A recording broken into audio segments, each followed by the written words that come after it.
Hey everyone, my name is Chris Lambert, and on this channel we talk Kanye West. And today we're going to go over some Kanye tweets and some news that you can see, this hand up in the tabs. And then we have Archer down there just kind of being co-host slash napper in the background. So starting off, Kanye tweeted out, "Thank you, Candace Owens," and he had a picture of Candace Owens' book right there called Blackouts. And this is kind of relevant in just the fact that Kanye and Candace were seen a lot in the early part of 2018. She was there at the infamous TMZ interview that Kanye went on, and it seemed like they were really vibing with a lot of their thoughts in that first half of 2018. But by the end of 2018, Candace was around less, and she started her Blexit movement, which was her take on Brexit, and was talking about the black exit from the Democratic Party. And she said that Kanye was designing merch for Blexit and kind of associating his name with the movement, which set off all these headlines about Kanye is now associated with this movement. That caused Kanye to tweet out, like, people are using me for things I don't believe in. I had nothing to do with the merch. I put Candace in contact with somebody to help design it. Like, that's it. So they haven't really, as far as I'm aware, like interacted since the end of 2018 when Kanye kind of called her out on that. But here, almost 2 years later, he is tweeting out her book, and Kanye does have a history of beefing with people and then forgiving them and moving on, which we'll see even like a little further up with Drake. And then here he has this video, "Yo Patrick, pass Ricky the ball," and you can see his cousin Ricky kind of running down below for the football, and nothing. Patrick doesn't pass him the ball. But that's the 100-foot screen that's in Pinewood Studios that we're assuming is going to be used for some kind of Gap showcase or the Donda movie, or Angels, as people think that it might be called. And here we have Kanye tweeting, "When you dedicate your life to designing the future and they end up on Future." Bars, right? Like Nick Cannon. And you can see the Yeezy foam runners here on Future's feet. Cool. And Kanye tweeted out the story of 19 black families buy 90 plus acres in Georgia. So it's 97 acres of land, and these two women kind of spearheaded the idea. And it's going to be more in the kibbutz communal living concept of things. Like, they're talking about, first thing, they clear the land and then get it ready for agriculture and having a lake for sustainable fishing. This is really in line with what Kanye seems to be looking to do with his land in Wyoming. He's talked about building a city, building an orphanage. He's talked a lot about the need for agriculture and how important agriculture is. So I can see why this would appeal to him, because it's kind of a similar concept to what he's been talking about. And you can see here that there's actually a history of black cooperatives. That's kind of what they're dubbing this, is cooperative living in that kibbutz style that's so popular in Israel. And there's just a little bit of the history of black cooperatives in America. So interesting article if you're curious about that. And then going up, just this guy dancing with a cross, which I don't know if this is a video that Kanye took or just one that he found, but the guy's putting in the energy and the motion. And then last night he tweeted, "Has anyone ever heard of this person? I just found a fake employee on my payroll." And it's just this picture, and you can see at the bottom, Lauren Greenfield, music consultant, which, I mean, he could have a fake person on his payroll. I'm sure he has many. I know Yeezy, it said something like 160 employees were on the payroll, and not to mention all the people that Kanye just would have hired in general for photography, movie production, like fashion stuff in general in Paris or any of the shows that he's put on. I'm sure there's a lot. The only thing that anyone could really find on Lauren Greenfield is that there's a photographer who did something called Generation Wealth, and she had took 25 years of photos of people. And in 1992, actually, she took photos of Kim and Courtney when Kim was only 12. And Kendall, in this article, it shows that Kendall actually has a photo of Lauren Greenfield in her home, like by Lauren Greenfield, not just a photo of Lauren Greenfield. So the theory that I had was maybe it was data entry error, like was it a music consultant, but actually like art that he had purchased, or maybe he had worked with her on some like photography project or film project, or licensed a photo from her and was still paying for that license, like something, but nobody could really find anything about it. Yeah, I think this is, oh no, that was the article that I found. So if Kanye did find a, like, who Lauren Greenfield actually is, cool. Maybe it's this woman. She actually tweeted, I don't have the tweet here, but the actual Lauren Greenfield kind of tweeted being like, is the check in the mail? Like, where's this money? Though it would suck if there is a person named Lauren, like an actual Lauren Greenfield who is a music consultant for Yeezy, and is just sitting there being like, Kanye, we've had dozens of conversations. I email you all the time, and yet you don't remember who I am. No photo even. That's funny. So that's a current mystery in the Kanye universe. If we ever do find out, I wonder if he'll let us know. Like, just found Lauren and has a photo with her, or he's just like, yo, somebody's getting fired. And then V-Rob here. Shout out to V-Rob. You can see V-Rob 330, also from the Akron, Canton area of Ohio, where I'm from. V-Rob is the first person to really get a retweet from Kanye in a minute. And you can see Calabasas is the new Abu Dhabi, Drake and Kanye OVO Festival 2016. And this is actually something you may remember. It was being put up on billboards. It looked like Drake and Kanye were going to drop some kind of collab project. And all that really amounted to was Glow, right? Which came out, in 2016 as just part of that playlist that Drake released.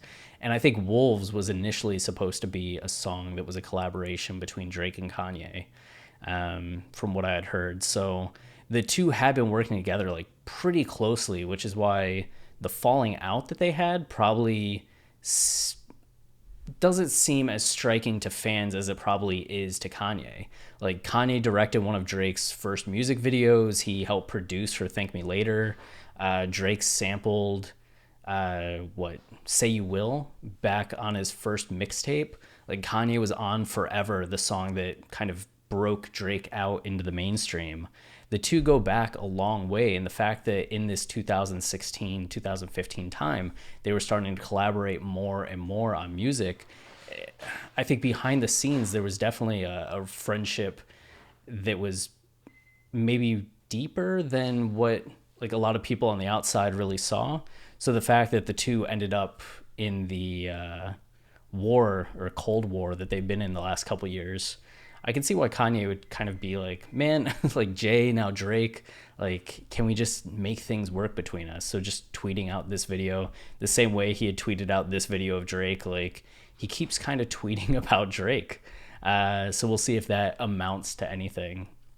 And then here was an interesting article, how Amanda Addison went from accidentally directing a Kanye West video to shaping Beastie Boys' story with Spike Jonze. So Spike Jonze, director, has done like some movies, music videos. He actually did the music video for Only One, and was doing the music video for See You in My Nightmares, which was We Were Once a Fairy Tale, which is like an 11-minute short film with Kanye, which I think is still one of the best short films I've ever seen. It's really cool, really weird. But there's just a story about how he started working with Amanda here a couple years ago, and that he had actually helped on the concept for the I Love It video Spike did, but couldn't be there to direct it, so sent Amanda down to help. And when she got there, somebody came up to her and was like, hey, you're the one directing this. She's like, no. And they're like, Kanye said you're directing it. And she's like, okay. So she ended up directing the I Love It music video, which is kind of funny, rather than Kanye. So there's just some Kanye talk in here. One of the things that stood out to me about this article said that Addison began working at Dick House, the jackass production company run by Jones, Johnny Knoxville, and Jeff Tremaine. She was discovered by Priya Swaminathan, who previously worked at Dick House and is now the co-head of President Obama and Michelle Obama's production company, Higher Ground. So you go from working with Dick House, like Johnny Knoxville's production company, to working with President Obama and Michelle Obama. in their production company. It's just like the people at Dick House have really gone on to bigger and better things. Man. So, and then this was kind of funny to me. Uprocks wrote an article about the Loring Greenfield mystery. And there's this paragraph here that says, one reply posited that it could refer to photographer Loring Greenfield, who apparently photographed Kanye's wife Kim when she was 12 years old. Another hilarious theory was that the employee was real until July 24th, but when the album didn't drop, she vanished because a music consultant was no longer needed. You scroll down a little bit, those were both my tweets. Those were both me. So I was the one saying, like, this is apparently Loring Greenfield.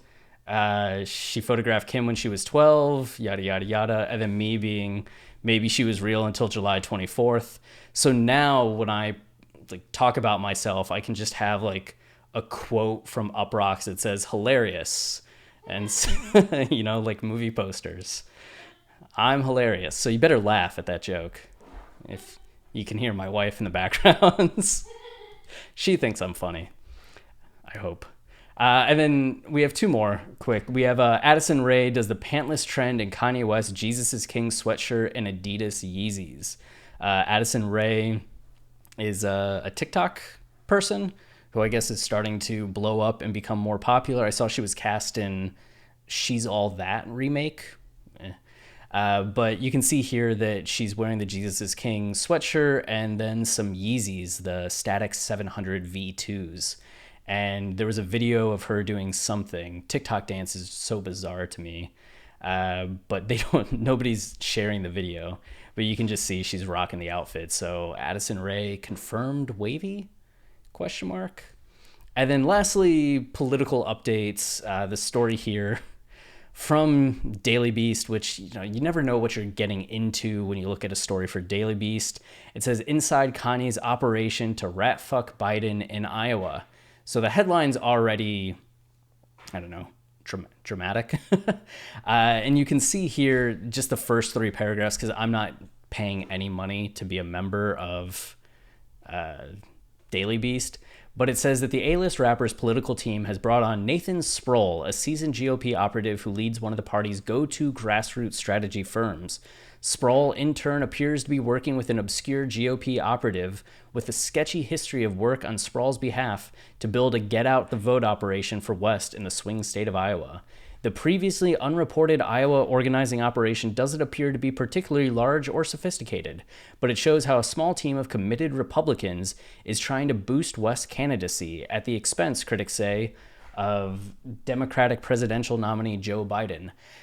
This is a story that's persisted over the last few weeks, and I actually just did an interview with Complex that was talking similarly about the operatives, Republican operatives that are working with Kanye, and is there something sketchy to this?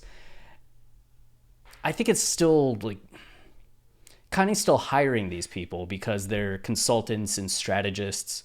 It's not like this person just is a full-time employee of Republican government officials or the government and is working free of pay or on the payroll of the GOP to help Kanye.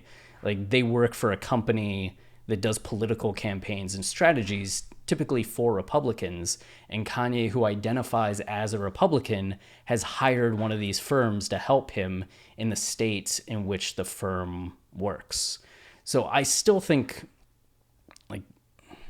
there's still a lot being made about something that seems kind of straightforward to me. Maybe I'm missing something, but if somebody that identifies as Republican hires strategy firms and consultants that also identify as Republican, it doesn't seem like there's a huge big story there. Who's he going to hire? That's just the question that I have. Is he hiring just independent strategists? Is he hiring Democratic strategists? If he was doing that, would there be any of these stories as well? I'm just kind of at a loss for how this has blown up to the degree that has blown up when it's just Kanye hires people that are also Republican to help him with his campaign. He even said himself he would be running as a Republican if it wasn't for Trump currently having the nomination of the party.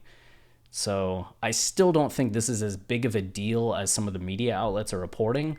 Does that not mean that there aren't like GOP groups that are trying to use Kanye as a third party spoiler candidate, or that even Kanye thinks, okay, I'll be a third party spoiler candidate?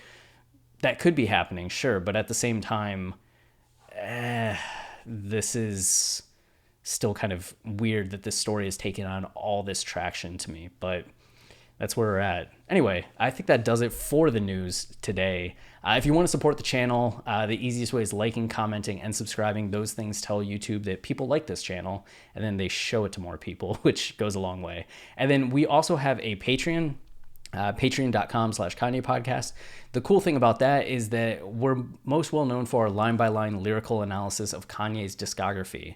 Not just like news and discussion, but actually deep dives and breakdowns of the stories and themes of not just individual songs, but the entire album, album by album, track by track through Kanye's discography. So we currently have seasons on the College Dropouts, Yay, Kids See Ghosts, and Jesus is King. And we're making new episodes 2 a week for Late Registration, Graduation, 808s, My Beautiful Dark Twisted Fantasy, Jesus, and The Life of Pablo. So if you want to support us while also getting this great in-depth coverage of albums and songs that you love that will forever change how you listen to Kanye, then go to patreon.com/Kanye podcast and give us a listen. Until next time, stay wavy and keep it loopy. Cheers.